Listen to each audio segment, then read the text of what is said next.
একটা অভিযোগ, ফের ক্যাম্পাসে ধর্ষণ।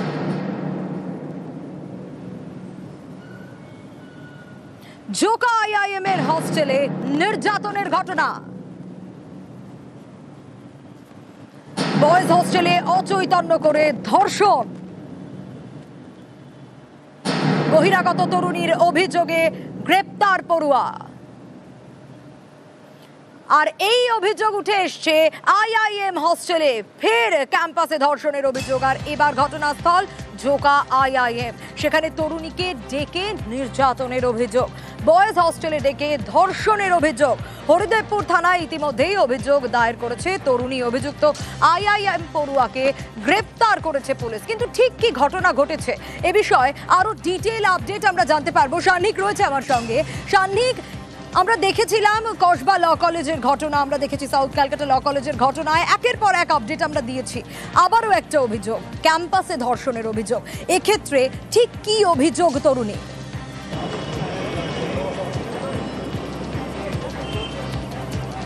এক্ষেত্রেও সেই চাঞ্চল্যকর অভিযোগ, তার কারণ এক্ষেত্রেও সেই ক্যাম্পাসের ভেতরে ঘটলো এই ঘৃণ্য ঘটনা।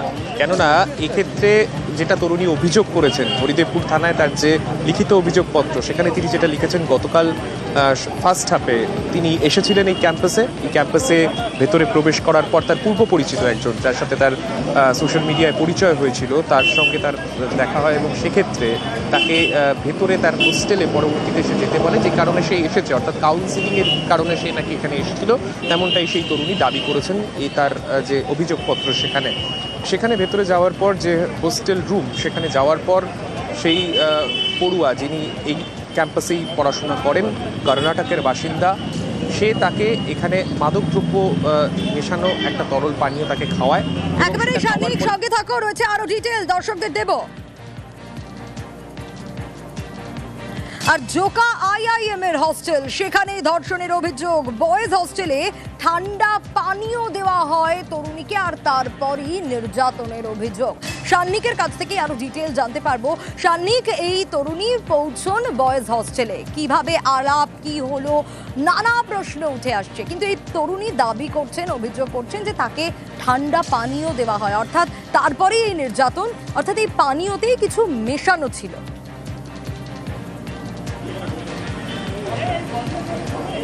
একেবারেই তাই। এবং তাকে যখন এই হোস্টেল ক্যাম্পাসের মধ্যে নিয়ে যাওয়া হয়, তার যে হোস্টেল রয়েছে, লেক ভিউ হোস্টেল হিসেবে আইআইএম জোকাতে সেই হোস্টেল পরিচিত, যার মধ্যে মেল ফিমেল বোথ ওয়ার্ডই রয়েছে, সেই হোস্টেলের ভেতরে তাকে প্রবেশ করিয়ে তার রুমে নিয়ে যায় সেই পড়ুয়া এবং তারপরে তাকে ধর্ষণ করা হয় বলে অভিযোগ।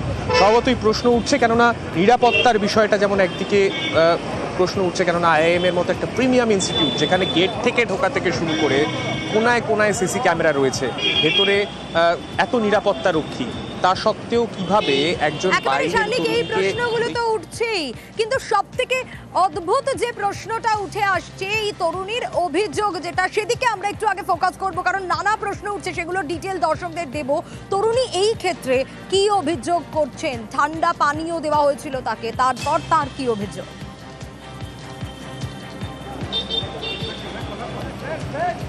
দেখো, যে অভিযোগ মূলত তরুণী করছেন, তাতে কিন্তু তিনি স্পষ্ট বলেছেন, তিনি রুমে যাওয়ার পরে তাকে খাবারের সঙ্গে তাকে একটা ঠান্ডা পানীয় খেতে দেওয়া হয় এবং সেটা খাওয়ার পরেই সে আচ্ছন্ন হয়ে যায় সেই তরুণী।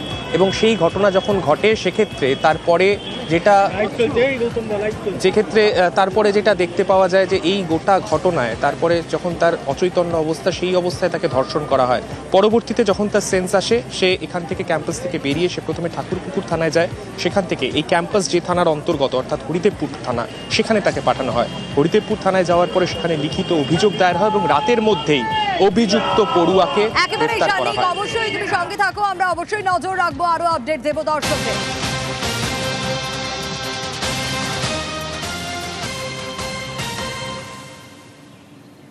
ঠিক কি ঘটেছে, তরুণীর কি অভিযোগ, এই প্রত্যেকটা আপডেটের দিকে আমরা নজর রাখছিলাম। এবার একটু ইনভেস্টিগেশনের দিকেও আমরা নজর রাখবো। অমিত রয়েছে আমার সঙ্গে, সরাসরি অমিতের কাছেই যাব। অমিত, তদন্তে কি উঠে আসছে এখনো পর্যন্ত? গ্রেপ্তার করা হয়েছে যে ছাত্রকে, যে অভিযুক্তকে গ্রেপ্তার করা হয়েছে, তার বেশ কয়েকজন বন্ধুরাও ইতিমধ্যে নজরে রয়েছে। কাদের কাদের বয়ান রেকর্ড করা হলো এখনো পর্যন্ত, কারা কারা নজরে, কেন নজরে, একটু আপডেট চাইবো তোমার কাছ থেকে। দেখো, অভিযোগ পাওয়ার পরই হরিদেবপুর থানার পুলিশ কিন্তু ঘটনাস্থলে পৌঁছে যায় এবং সেই সময় এই হস্টেল, যেহেতু এটা বয়েজ হোস্টেলের ভেতরে ঘটনা, সেক্ষেত্রে কালকে রাতে সন্ধ্যের পর থেকে বয়েজ হোস্টেলে যারা ছিলেন তাদের সেখানে প্রাথমিকভাবে এক্সামিন করা হয়েছে এবং এই পরমানন্দ ওরফে রাহুল বলে যে ছেলেটিকে গ্রেপ্তার করা হয়েছে, যার বাড়ি ব্যাঙ্গালোর, পুলিশ সূত্রে জানা যাচ্ছে তার 3 জন বন্ধু এই মুহূর্তে পুলিশের নজরে রয়েছে। তাদেরও এক্সামিন করার প্রসেস কিন্তু শুরু করা হয়েছে পুলিশের তরফে। এছাড়া কলেজ গেট অর্থাৎ আইআইএম জোকার একদম এন্ট্রান্স গেট এবং হস্টেলে ঢোকার মুখে যে নিরাপত্তা রক্ষীদের যে ঘর রয়েছে, সেখানে যারা নিরাপত্তার দায়িত্বে ছিলেন সেই সমস্ত নিরাপত্তা রক্ষীর স্টেটমেন্টও কিন্তু এই মামলার ক্ষেত্রেও যথেষ্ট গুরুত্বপূর্ণ, কারণ তারা কোথায় ছিলেন তাদের স্টেটমেন্ট রেকর্ড করার প্রসেস শুরু করা হয়েছে কলকাতা পুলিশের তরফে বা হরিদেবপুর থানার তরফে। এছাড়া রয়েছেন হচ্ছে হস্টেল সুপার, তিনি কি বিষয়টি কখন জানতে পারলেন বা তিনি অবগত ছিলেন কিনা, এই বিষয়গুলো ইনভেস্টিগেশনে যেমন রয়েছে। এবং একই সঙ্গে সবচেয়ে বড় যেটি গুরুত্বপূর্ণ, যেহেতু লিখিত অভিযোগের পরে, তরুণীর লিখিত অভিযোগের পরে 2টি সেকশনে মামলা রুজু করা হয়েছে, একটি ধর্ষণের ধারা, অন্যটি হচ্ছে যেহেতু তরুণী লিখিত অভিযোগে জানাচ্ছেন যে সেখানে তাকে নিয়ে যাওয়ার পর তাকে খাবার এবং তাকে পানীয় দেওয়া হয়েছিল, সেই পানীয় খাওয়ার পর সে খানিকটা তন্দ্রাচ্ছন্ন বা তার মধ্যে একটা ঝিমুনি ভাব আসে, তারপরে তাকে ধর্ষণ করা হয়েছে এমনই অভিযোগ। সেক্ষেত্রে তরুণীর 164 অর্থাৎ গোপন জবানবন্দি করানোর জন্য আলিপুর আদালতে আবেদন করা হবে পুলিশের তরফে, এমনটা কিন্তু পুলিশ সূত্রে খবর। এইভাবে কিন্তু ইনভেস্টিগেশন বা তদন্ত প্রক্রিয়া এগিয়ে নিয়ে যেতে চাইছে হরিদেবপুর থানার পুলিশ। বেশ অমিত, আমাদের নজর থাকবে অবশ্যই।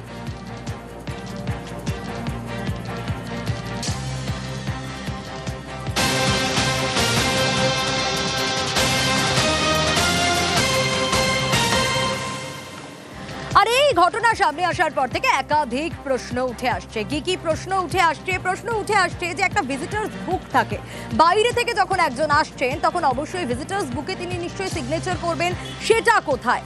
সিসি ক্যামেরায় মোড়া গোটা চত্বর, তাহলে সেখানে কেউ দেখলো না, নিরাপত্তা রক্ষী সে সময় কি করছিল? চলুন, যে প্রশ্নগুলো আপনাদের মনে ঘোরাফেরা করছে সেই প্রশ্নগুলোর উত্তরই আমরা খোঁজার চেষ্টা করি। সান্নিক রয়েছে আমার সঙ্গে। সান্নিক, ঠিক এই কোয়েশ্চেনগুলোই এই ঘটনার সামনে আসার পর আমাদের দর্শকদের মনে, সাধারণ মানুষের মনে উঠে আসবে।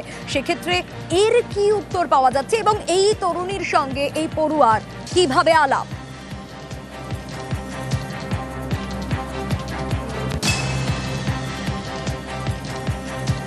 আমি সান্নিকের কাছে আসবো, তবে তার আগে আরো একবার জানাই যে এই তরুণী বহিরাগত, এই কলেজে পড়াশোনা করেন না। তাহলে একজন বহিরাগত যখন কলেজের ভিতরে প্রবেশ করছেন, হস্টেলের ভিতর প্রবেশ করছেন, বয়েজ হস্টেলে প্রবেশ করছেন, তখন ভিজিটার্স বুকে নিশ্চয়ই তিনি সাইন করবেন, কোন টাইমে তিনি এসেছেন, কতক্ষণ তিনি ছিলেন, কখন তিনি বেরিয়েছেন। তাহলে সেই ভিজিটার্স বুকে সই ছাড়া কিভাবে তিনি প্রবেশ করলেন? সিসি ক্যামেরায় মোড়া চারিদিক, তাহলে কেন তারপরেও কারো নজরে এলো না? সান্নিক রয়েছে আমার সঙ্গে। সান্নিক, ইতিমধ্যে সাধারণ মানুষের মনে এই প্রশ্নগুলোই ঘোরাফেরা করবে। ভিজিটার্স বুকে তার সাইন নেই কেন? সিসি ক্যামেরায় মোড়া থাকা সত্ত্বেও কেউ দেখলো না কেন? নিরাপত্তা রক্ষী বা কোথায় ছিলেন সেই সময়? কি আপডেট পাওয়া যাচ্ছে এবং এই তরুণীর সঙ্গে এই পড়ুয়ার আলাপ কিভাবে?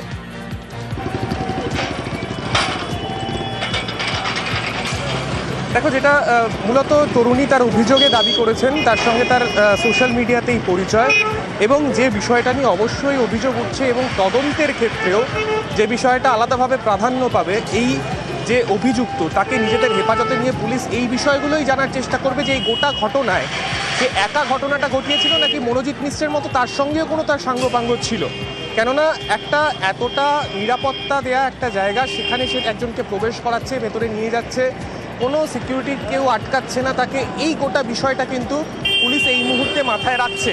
এবং এই গোটা বিষয়টা নিয়ে পুলিশ যখন তদন্ত করছে তখন অবশ্যই নিরাপত্তার খামতিগুলোর দিকে অবশ্যই নজর থাকবে। তার কারণ, যে নিরাপত্তায় আমরা দেখেছি যে এই ধরনের ক্যাম্পাসে ঢুকতে গেলে বা হোস্টেলে প্রবেশ করতে গেলে ভিজিটার্স লগবুকে এন্ট্রি করা কার্যত ম্যান্ডেটরি, সেই জায়গায় কেন কোনো ভিজিটার্স লগবুকে হোস্টেলের এন্ট্রি হলো না? অর্থাৎ গেটের কাছে কোনো লগবুকে এন্ট্রি হতে পারে, কিন্তু ভিজিটার্স লগবুক একটা হোস্টেলের রুমে যাওয়ার ক্ষেত্রে কেন করা হলো না?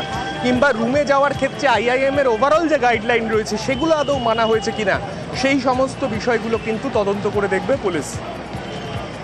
বেশ সান্নিক, অবশ্যই আমাদের নজর থাকবে এবং তারই পাশাপাশি জোকা আইআইএমে ধর্ষণের অভিযোগ, আর এতেই রীতিমতো শোরগোল, সোশ্যাল মিডিয়ায় আলাপ, আর তারপরই তার পরামর্শে অছিলায় ক্যাম্পাসে ডেকে জঘন্য কীর্তির অভিযোগ। ইতিমধ্যেই পুলিশের নজরে রয়েছে গ্রেপ্তার হওয়া ছাত্রীর 3 বন্ধুও। সন্ধ্যের পর কর্তব্যরত রক্ষীরা যারা তাদের বয়ান রেকর্ড এবং হস্টেলে সুপার সহ বেশ কয়েকজনের বয়ান রেকর্ড। আর এখানে নির্যাতিতার বাবা, তার বয়ান ঘিরেও ধন্দ। কি বলছেন নির্যাতিতার বাবা, দেখুন। বাড়ি ফেরার পর আপনি কথা বলেছেন? হ্যাঁ, কথা বলেছি। ও বললো না, আমার কেউ টর্চারও করেনি আর আমার সঙ্গে কেউ খারাপ ব্যবহার কিছু করেনি। ধর্ষণের অভিযোগে তো গ্রেপ্তার হয়েছে। আমি আর জানি না ওটা ঠিক। কি চাইছেন আপনারা, কি চাইছেন? আমরা কি জানি, আমার মেয়েকে ফিরে পেয়েছি, আমার মেয়ে নর্মাল, যার সঙ্গে যে অ্যারেস্ট হয়েছে তার সঙ্গে মেয়ে কি সম্পর্ক আপনি জানতে পেরেছেন? কোনো সম্পর্ক নেই। মেয়ে কি করতে গিয়েছিল কালকে? মেয়ে ও যেখানে স্টাডি করে সেখানে একটা কি কাগজ জমা দিতে গিয়েছিল। তারপরে এই ছেলের সঙ্গে কিভাবে পরিচয় হলো? তা আমি সেটা এখন বলতে পারছি না। কি মনে হয়, মেয়ে কি মানসিক ভাবে ভেঙে পড়েছে? না না, সে স্ট্রং এসে। আপনার মেয়ে হরিদেবপুর থানায় কমপ্লেন লেখেন? হরিদেবপুর থানা ওকে কোথা থেকে পেয়েছে আমি জানি না। ওরা বেশিক্ষণ কথাবার্তা আমার সঙ্গে বলে। কমপ্লেন ও বললো আমাকে বলেছে, আমাকে দিয়ে লিখিয়ে নিয়েছে যেগুলো আমার মতে। হ্যাঁ, আর আরো ডিটেল এই বিষয়ে জানার চেষ্টা করি। আপনারা শুনছিলেন যে অভিযোগকারীর বাবা কি বলছিলেন। অর্পণ রয়েছে আমার সঙ্গে। অর্পণ, আইআইএম এ ধর্ষণের অভিযোগ, আর এই অভিযোগে তো নতুন মোড় বলা যেতে পারে, কারণ অভিযোগকারীর বাবার যে বয়ান তাতে তো রহস্য বাড়ছে। একদমই, কথায় একাধিক অসঙ্গতি রয়েছে। নির্যাতিতার বাবা তিনি জানাচ্ছেন 9:34 নাগাদ তার কাছে ফোন আসে, তিনি যান হাসপাতালে, সেখানে খুঁজে পাননি। সেখান থেকে হরিদেবপুর থানায় এসে তিনি তার মেয়ের সঙ্গে তার কথা হয় এবং তখন তিনি জানাচ্ছেন মেয়ে সুস্থ, মেয়ের কিছু হয়নি বলে বাবাকে জানিয়েছে। এরপরে দেখা যাচ্ছে রাত্রিবেলা তিনি মেয়েকে নিয়ে বাড়ি আসেন। রাত্রিবেলা বলতে আজ ভোর 5টা নাগাদ তিনি বাড়িতে এসছেন। তারপর থেকে মেয়ে অসুস্থ, এখনো পর্যন্ত তিনি তার মেয়ে বাড়িতে রয়েছে কিন্তু কথা বলার মতো অবস্থায় নেই।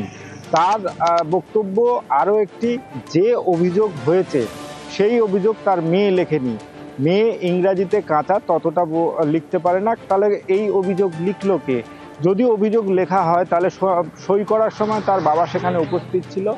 এছাড়াও মেয়েটি যখন হাসপাতালে নিয়ে গিয়ে সেখানে তার চিকিৎসার জন্য নিয়ে যাওয়া হয়, সেখানে মেডিকেল টেস্ট করানো হয়, সেখানে তিনি আপত্তি করেননি। কেন আপত্তি করেননি? পাশাপাশি বাবাকে তিনি জানিয়েছেন যে ছেলে গ্রেপ্তার হয়েছে তার সঙ্গে এই পড়ুয়ার সম্পর্ক ছিল না বলে মেয়েটির বাবার কাছে মেয়েটি জানিয়েছে। অর্থাৎ মেয়েটির বাবার যে কথা, যে গাড়িতে করে আসছিল, অর্থাৎ অটোতে করে আস্তে আস্তে অজ্ঞান হয়ে অটোর থেকে পড়ে যান। তাহলে এখানেও একটা প্রশ্ন উঠছে যে অটোয় যদি বসে থাকে পিছনের সিটে, সেখান থেকে কিভাবে নিচে পড়ে গেল? সেখান থেকে হরিদেবপুর থানার পুলিশ তাকে নিয়ে পিজি হাসপাতালে কি করে গেল? আর এর সঙ্গে এই বন্ধুর কোথা থেকে যোগ এলো? স্বাভাবিকভাবেই তার বাবার কথার একাধিক অসঙ্গতি রয়েছে। একেবারে অর্পণ, সঙ্গে থাকুন। যে কথায় একাধিক অসঙ্গতি, আরো একবার একটু শোনাবো দর্শকদের কি বলছেন নির্যাতিতার বাবা। বাড়ি ফেরার পর আপনি কথা বলেছেন? হ্যাঁ, কথা বলেছি। ও বললো না, আমার কেউ টর্চারও করেনি আর আমার সঙ্গে কেউ খারাপ ব্যবহার কিছু করেনি। ধর্ষণের অভিযোগে তো গ্রেপ্তার হয়েছে। আমি আর জানি না ওটা ঠিক। কি চাইছেন আপনারা, কি চাইছেন? আমরা কি জানি, আমার মেয়েকে ফিরে পেয়েছি, আমার মেয়ে নর্মাল, যার সঙ্গে যে অ্যারেস্ট হয়েছে তার সঙ্গে মেয়ে কি সম্পর্ক আপনি জানতে পেরেছেন? কোনো সম্পর্ক নেই। মেয়ে কি করতে গিয়েছিল কালকে? মেয়ে ও যেখানে স্টাডি করে সেখানে একটা কি কাগজ জমা দিতে গিয়েছিল। তারপরে এই ছেলের সঙ্গে কিভাবে পরিচয় হলো? তা আমি সেটা এখন বলতে পারছি না। কি মনে হয়, মেয়ে কি মানসিক ভাবে ভেঙে পড়েছে? না না, সে স্ট্রং এসে। আপনার মেয়ে হরিদেবপুর থানায় কমপ্লেন লেখেন? হরিদেবপুর থানা ওকে কোথা থেকে পেয়েছে আমি জানি না। ওরা বেশিক্ষণ কথাবার্তা আমার সঙ্গে বলে। কমপ্লেন ও বললো আমাকে বলেছে, আমাকে দিয়ে লিখিয়ে নিয়েছে যেগুলো আমার মতে। হ্যাঁ, আবারও অর্পণের কাছে যাব। অর্পণ, তুমি যেমনটা বলছিলে অভিযোগকারীর যে অভিযোগ আর তার সঙ্গে তার বাবার যে বয়ান, এখানে একটা দ্বন্দ্ব দেখা দিয়েছে। জোর করে অভিযোগ লিখিয়ে নেওয়া হয়েছে বলেও জানানো হচ্ছে। এই ক্ষেত্রে কি আপডেট পাচ্ছ এখনো পর্যন্ত? জোর করে লিখিয়ে নেওয়া, কে লিখিয়ে নিল? সেখানেই একটা বড় প্রশ্ন, কারণ পুলিশ আধিকারিকরা কি সেখানে বয়ান লিখলে তাহলে অভিযোগের শেষে সাইন করতে হয়। যে কোনো অভিযোগের ক্ষেত্রে দেখা যায় সেখানে সইটা বাধ্যতামূলক। তার বাবা যখন গিয়েছে পুলিশ আধিকারিকদের সঙ্গে যখন কথা বলেছে, তখন তিনি কেন অভিযোগ উইথড্র করলেন না? তিনি থানার আধিকারিকদের সঙ্গে কথা বলে ভোর 5টায় ফিরেছেন। অর্থাৎ ঘটনা ঘটেছে 9টা 34 নাগাদ। তার কাছে ফোন এসছে, মেয়ে অসুস্থ, মেয়েই তাকে ফোন করেছে যে আমি অসুস্থ। তার কিছুক্ষণ পরে মেয়ে আবার ফোন করে বাবার কাছে, আমি হাসপাতালে রয়েছি। এবং হাসপাতালে গিয়ে যখন তার সঙ্গে দেখা হয়নি, তিনি তখন হাসপাতালে থেকে হরিদেবপুর থানায় মেয়েকে আনা হয়েছে। তখন তিনি হরিদেবপুর থানায় যান এবং সেখান থেকে মেয়ের সঙ্গে কথা বলার পর ভোর 5টা নাগাদ তিনি বাড়ি ফেরেন। অর্থাৎ এই সময়ে পুলিশ আধিকারিকের সঙ্গে তার কোনো কথা হয়?